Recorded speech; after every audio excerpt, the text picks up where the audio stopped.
রাধে রাধে, শ্রী রাধা রানীর ভোজনালয়ে স্বাগতম। আজকে করব শিম পাতুরি রেসিপি।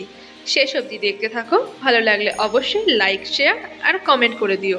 এখানে একটি পাত্রে অনেকগুলো পরিমাণ শিম নিয়ে নিয়েছি, আর শিমের যে দুদিকটা যে শির মতন থাকে সেটাকে বাদ দিয়ে দিয়েছি। এরপর শিমগুলোকে জলের মধ্যে 5 মিনিট গ্যাসের ফ্লেম বাড়িয়ে দিয়ে একটু সিদ্ধ করে নেব। শিমটাকে একটু সিদ্ধ করে ভেজে নিলে শিমটা বেশ ভালো হয়। তো তারপর দিয়ে দিলাম লবণ, এরপর চাপা দিয়ে দিলাম। গ্যাসের ফ্লেমটা বাড়ানোই থাকবে।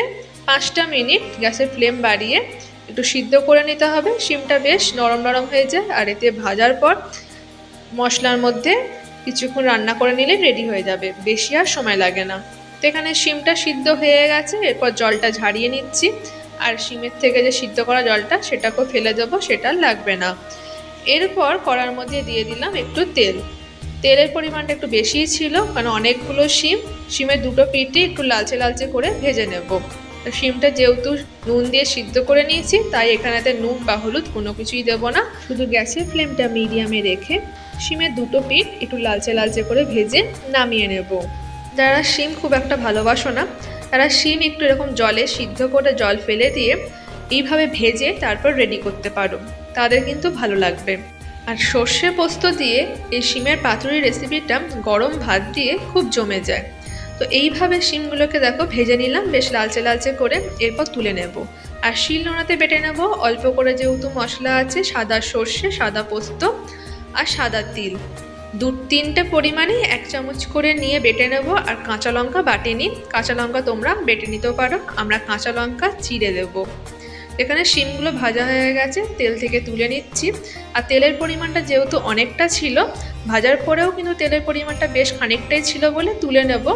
আর অল্প করে তেল দিয়ে কালো জিরে ফোড়ন দিয়ে মশলাটাকে রেডি করব।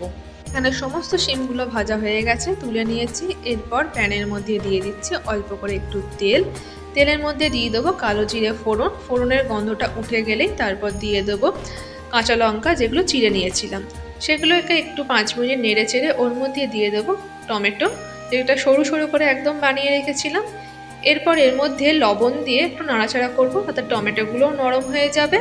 আর এরপর দিয়ে দেবো এর মধ্যে সর্ষে, পোস্ত, তিল যেটা বেটে নিয়েছি সেইটা।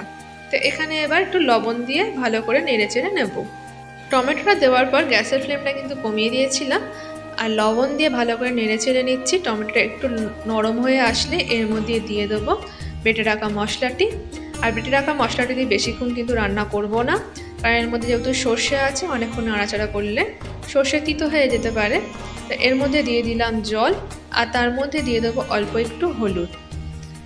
এরপর এটা একটু যেই ফুটে আসবে, তখনই এর মধ্যে শিমটা দিয়ে এর ওপর থেকে একটু কাঁচা সর্ষের তেল দিয়ে চাপা দিয়ে দেবো।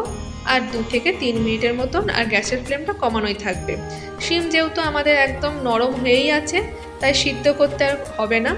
এর মধ্যে দিয়ে 5টা মিনিট রেখে দিলেই হয়ে যাবে, আর গ্যাসের ফ্লেমটা কমিয়ে রাখবো। তো এখানে শিমগুলো দেখো দিয়ে দিচ্ছি। শিমগুলো দেওয়া হয়ে গেলেই ওপর থেকে দিয়ে দেবো 1 চামচ পরিমাণ কাঁচা সর্ষের তেল, যেটা সর্ষে পোস্তর সাথে কাঁচা সর্ষের তেল ফ্লেভারটা কিন্তু খুব সুন্দর ভালো লাগে। এর মধ্যে আর কোনো ধনে পাতা কিছু দেবো না। তো এবার রেডি হয়ে যাবে। তো এবার চাপা দিয়ে দেবো। 2 থেকে 3 মিনিট গ্যাসের ফ্লেমটা একদম মিডিয়ামে দিয়ে চাপা দিয়ে রাখলেই হবে। আর একটু শুকনো শুকনো হয়ে যাবে।